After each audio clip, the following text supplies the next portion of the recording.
somewhere between 8,000 and 9,000 drones and missiles. That's the number a U.S. official gave to reporters, describing exactly how much ordnance Iran has actually launched at targets across the Middle East since this war began at the end of February. Sit with that figure for a second, because it's not a hypothetical. It's not a worst-case projection. It's a real reported count spanning 5 straight months of continuous or near-continuous combat. And it represents one of the most sustained missile and drone campaigns any country has waged against a technologically superior adversary in modern military history. And here's the thing that makes this story genuinely remarkable, rather than just grim. Despite absorbing months of American and Israeli airstrikes, despite watching its air defenses get systematically dismantled, despite losing senior commanders and underground facilities to some of the most powerful conventional weapons in the American arsenal, Iran is still firing. Not at the pace it started at, but consistently enough and creatively enough that American forces are reportedly running low on the exact interceptors built to stop this stuff. Let's actually walk through how Iran has managed to sustain this kind of fire for this long, why American defenses have started straining under the weight of it, and what that combination tells you about where this war might actually be headed. Let's start with the trajectory, because the story of Iran's missile campaign isn't a flat line, it's a dramatic curve that tells you a lot about how this war has actually unfolded. In the first 4 days of the conflict alone, Iran launched more than 2,000 drones and roughly 500 ballistic missiles, according to analysis from the Center for Strategic and International Studies. That's an extraordinary opening tempo, the kind of massed, simultaneous barrage designed to overwhelm air defense systems through sheer volume before those systems can adapt. But within a week, that pace had already dropped sharply, drone launches down 83%, and ballistic missile launches down 90% from that initial surge. A separate analysis from JINSA in early March found Iranian ballistic missile launches had fallen 90% overall since the war started, including an 88% drop, specifically in strikes against Israel. That's the kind of fall-off that led a lot of analysts, reasonably, to conclude Iran's missile force was heading toward exhaustion, that the sheer intensity of the opening days simply wasn't sustainable against a country facing this level of combined American and Israeli air power. And for a while, that assessment looked correct. Iran's launcher losses specifically constrained its ability to sustain fire because every mobile missile launcher American and Israeli forces managed to locate and destroy meant one less platform capable of getting a missile into the air, and finding those launchers became easier every single day precisely because Iran had to keep moving them, keep exposing them, keep running the same limited road network between hidden storage sites and firing positions. JINSA's analysis specifically projected that based on the rate of loss at that point, Iran could lose its ability to fire medium-range missiles at Israel within days to a week. That's a genuinely stark, confident prediction from a respected defense research institute, and it reflected the honest read of the available evidence at that specific moment in the war. But that prediction didn't fully hold up, and understanding why is the real key to this entire story. Iran adapted. Rather than continuing to burn through its dwindling stock of medium and long-range missiles against Israel, where American and Israeli air defenses had become increasingly effective at intercepting incoming fire, Iran deliberately shifted a larger share of its remaining launch capacity toward Gulf state targets instead, a strategic reallocation aimed specifically at destabilizing the region and pressuring Gulf governments to lean on Washington to end the war. That's a genuinely sophisticated piece of strategic thinking buried inside what might otherwise look like simple desperation, recognizing that a missile aimed at Israel faced a far more mature, far more layered air defense network than a missile aimed at a base in Kuwait or Bahrain, and redirecting fire accordingly to maximize both the physical damage and the political pressure each remaining missile could actually generate. Let's talk about how that strategy has actually played out on the ground, because the cumulative numbers from individual Gulf states genuinely illustrate the scale of what's been absorbed here. The United Arab Emirates alone had intercepted 537 ballistic missiles, 26 cruise missiles, and 2,256 drone attacks by early April, using THAAD and Patriot systems acquired from the United States, attacks that killed 13 people and injured 224 others. Kuwait separately documented 97 ballistic missiles and 283 drones shot down in a single dedicated engagement, part of a broader campaign that killed 7 American soldiers, destroyed a CH-47 Chinook helicopter, and even saw 3 F-15E fighter jets shot down in what officials later attributed to friendly fire during the chaos of intercepting that many incoming threats simultaneously. Saudi Arabia absorbed its own wave of strikes targeting oil refineries specifically, with American forces there losing 2 soldiers and having 2 aircraft destroyed and 5 more damaged. Qatar saw 2 Iranian Su-24 aircraft shot down attempting strikes, alongside friendly fire incidents that killed several soldiers and civilians in the chaos of coordinated multinational air defense operations. Add all of that together, and you get a picture of a genuinely sprawling, multi-front missile and drone campaign that's been running continuously in some form for months, hitting American forces and their partners across at least half a dozen separate countries simultaneously. Before going further into exactly how Iran has managed to keep generating this kind of sustained fire and why it's actually straining American defenses specifically, it's worth pausing here. Because if walking through the real, verified numbers behind one of the most sustained missile campaigns in modern history is useful to you, drop a like on this one and subscribe, since the actual data here tells a considerably more complicated story than either side's public statements alone would suggest. Now let's talk about the honesty check on Iran's actual remaining capability, because it's important not to let the raw 8,000 to 9,000 total obscure the very real degradation that's happened underneath that headline number.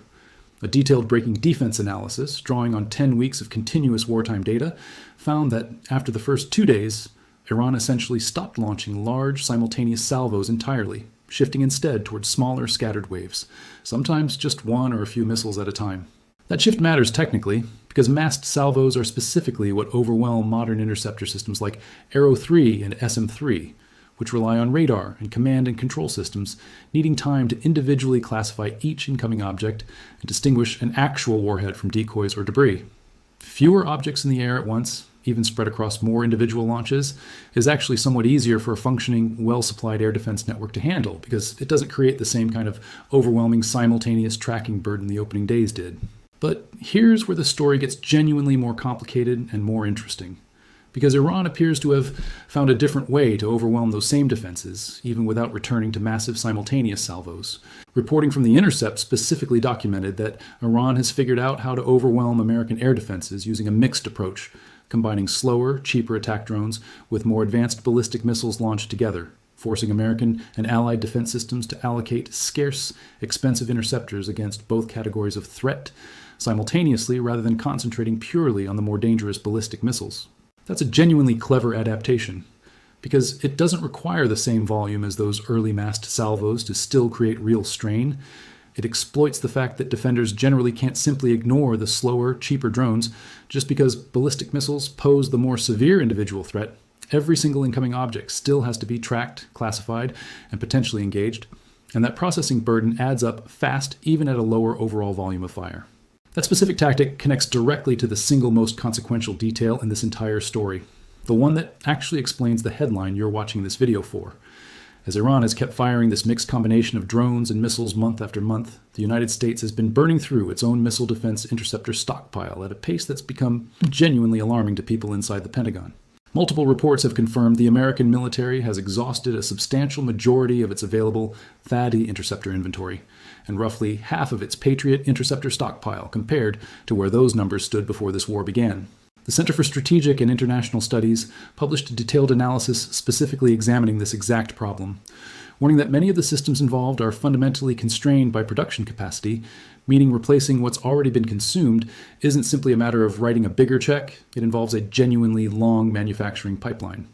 Historically, getting a new appropriation through Congress and then converting that funding into the first actual delivered missile has taken roughly 24 months. But as demand across multiple simultaneous global commitments has increasingly outstripped total production capacity in recent years, that lead time is stretched out to 36 months or more, with production of an entire contracted lot, taking an additional 12 months on top of that. Add it all up, and CSIS found the total timeline from appropriation to a fully replenished stockpile can run past 4 full years, a genuinely sobering mismatch when you compare it against a war that's already burned through months of sustained, continuous consumption, at a pace nobody fully anticipated when this conflict began. There's also a genuinely important technical dimension worth understanding about exactly why intercepting a mixed drone and missile barrage is so much more resource-intensive than it might initially appear.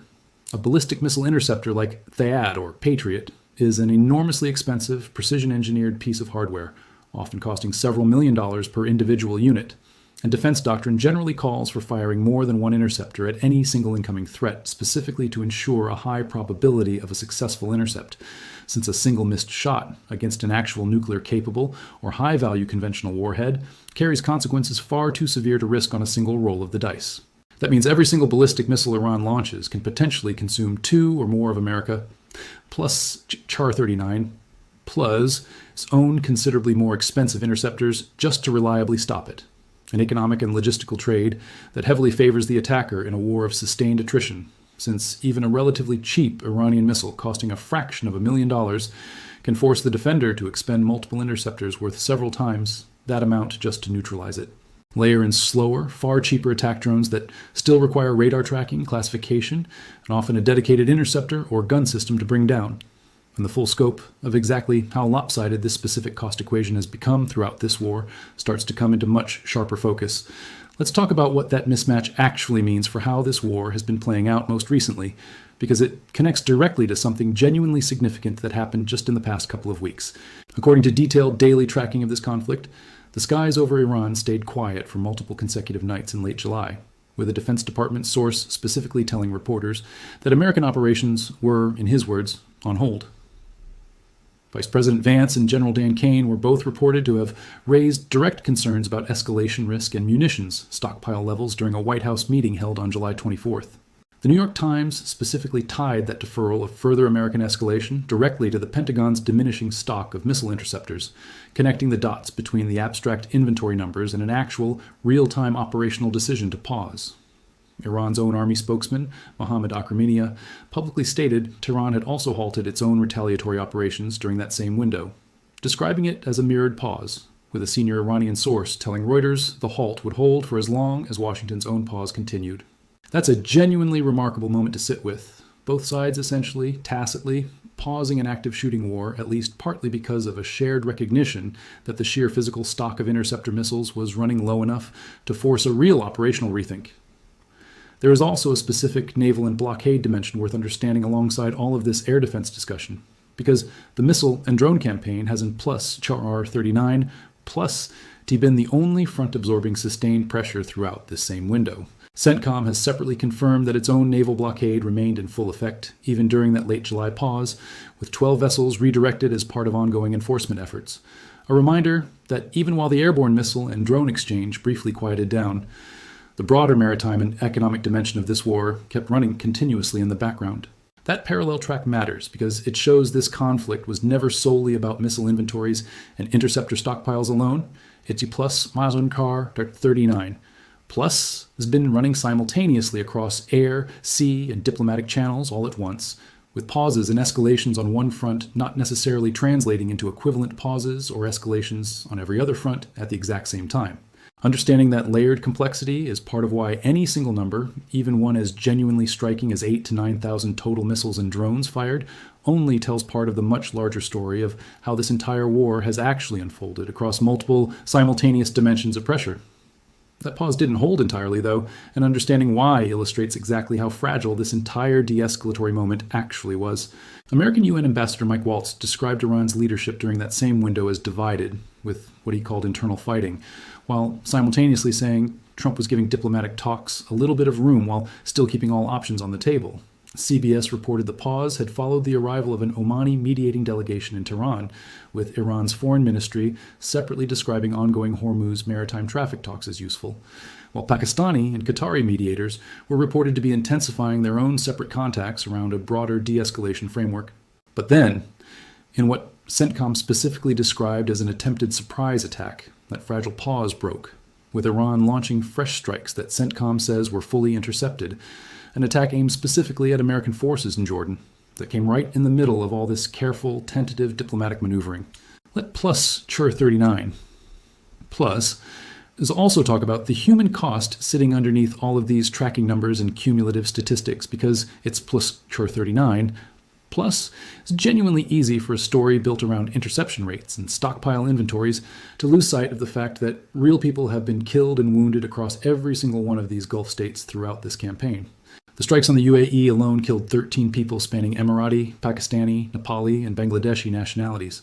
A reminder that the workforce absorbing casualties from this war spans an enormous, genuinely international cross-section of people who have nothing directly to do with the underlying conflict between Iran, Israel, and the United States. In Kuwait specifically, an Indian worker was killed after an Iranian strike hit a power and water desalination plant, and a separate Indian worker died from falling missile debris in an entirely different incident. These aren't plus Pax Char 39,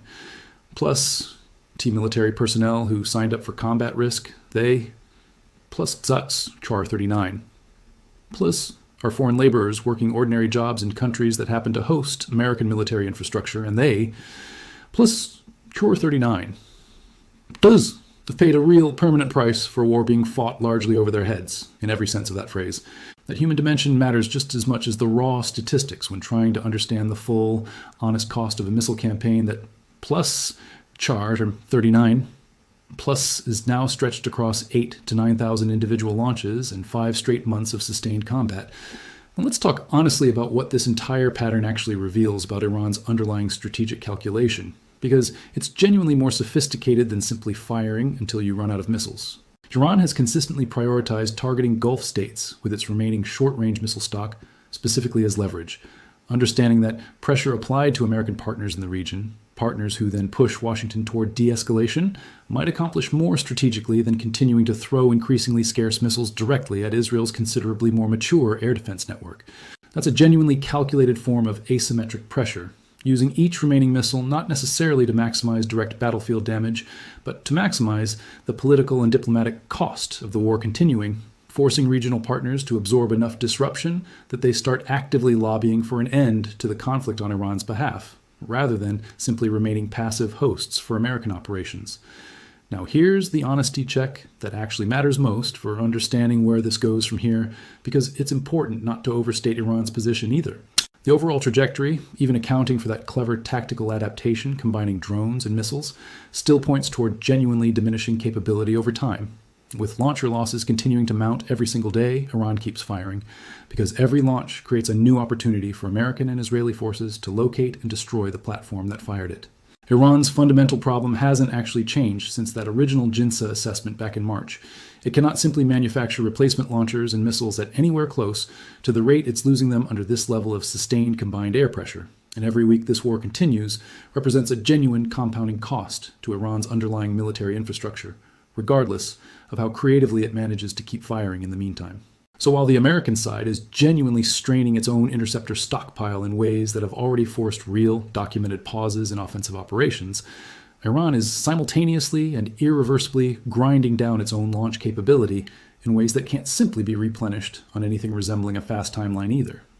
That's really the core, honest tension sitting underneath this entire story. A war where both sides are running low on exactly the specific resources each needs most to keep fighting the way they've been fighting. American interceptors on one side, Iranian launchers and missiles on the other, each running down a depleting stockpile roughly in parallel, with neither side possessing anything close to a fast, reliable way to fully replenish what's already been consumed. That's precisely the kind of situation that tends to eventually force genuine negotiation,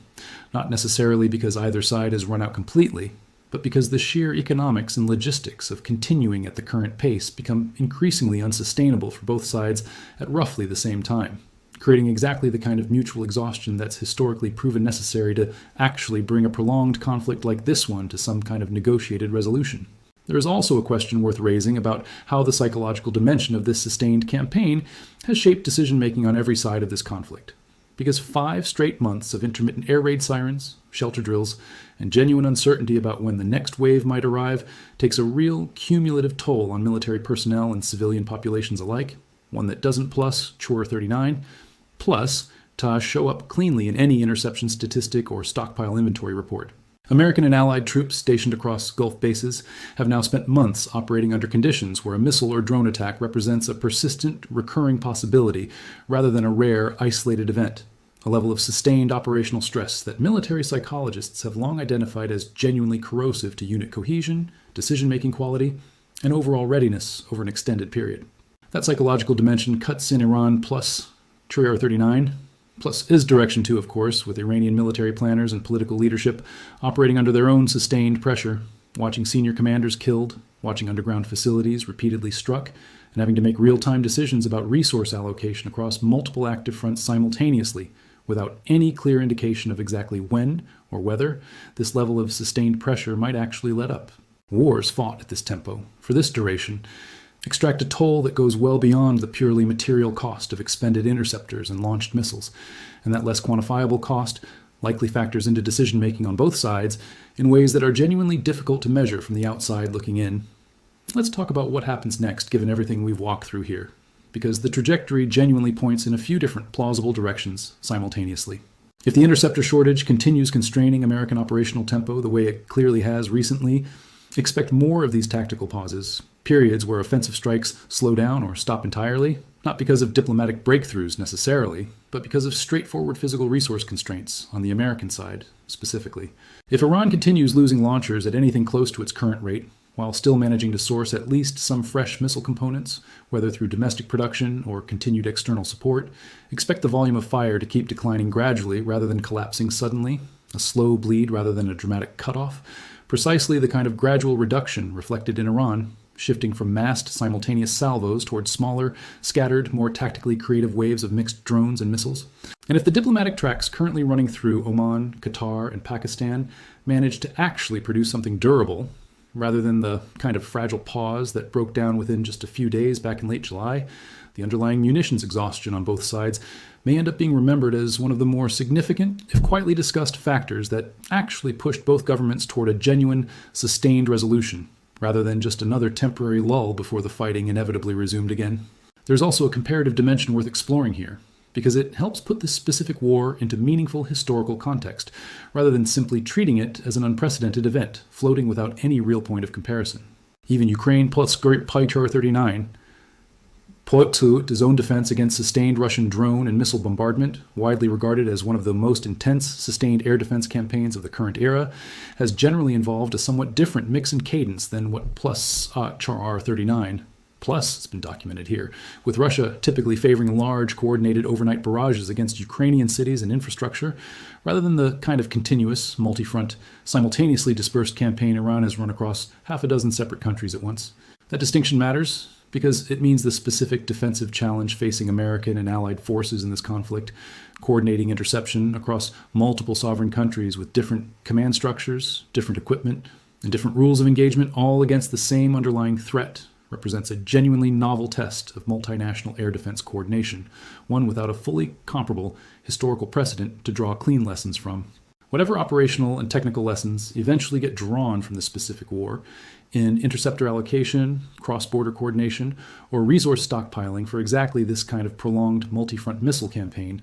will likely reshape how the United States and its regional partners plan for similar sustained conflicts for years to come, regardless of how this particular war ultimately concludes. There is also a question worth raising about what all of this reveals about the broader global arms trade and production picture underlying this specific conflict, because Iran plus Char 39 plus its ability to sustain fire at even a reduced pace for this many consecutive months depends on more than just domestic manufacturing capacity alone. Analysts tracking this war have continued raising questions about the extent to which components, guidance systems, and raw materials feeding Iran plus Char 39 plus as missile and drone production have continued flowing in from external sources despite the sanctions and export restrictions already in place well before this war even began. That question matters enormously for any realistic assessment of how much longer Iran can actually keep this pace up, because a purely domestic production capacity, isolated entirely from any external supply chain, would face a very different, likely much shorter, sustainability timeline than one still benefiting from at least some continued external support,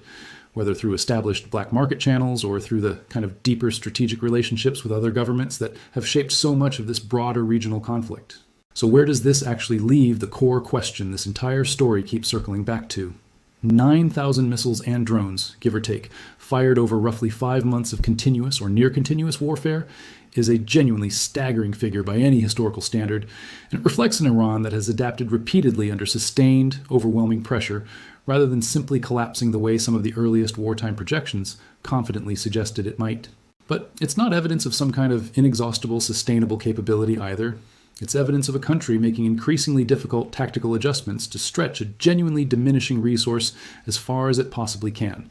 while simultaneously forcing the country on the other side of this exchange to confront its own separate and equally real resource constraints in the process. Both of those things are true at the same time, and understanding that dual reality, rather than reducing this story to either simple Iranian defiance or simple Iranian exhaustion, is exactly what it actually takes to make sense of where this genuinely difficult, genuinely prolonged war goes from here.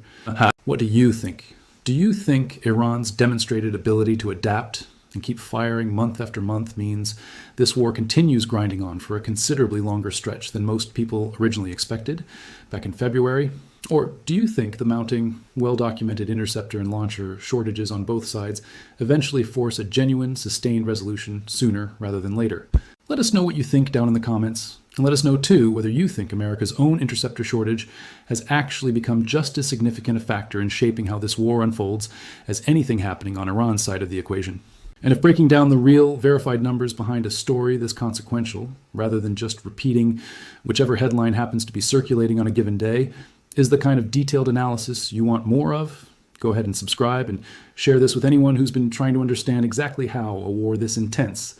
has managed to keep going for this long on both sides. Thanks so much for watching. And we plus Austin Char 39s. Plus, we'll keep tracking this one closely as it continues to develop, watching in particular for whether the interceptor shortage that already forced one real documented pause in late July ends up forcing another one soon. Whether that next pause finally holds long enough to produce something more durable than what collapsed within days back in July, and whether Iran plus Char 39 plus his own launcher and missile stockpile continues its documented decline at anything close to the pace independent analysts have projected,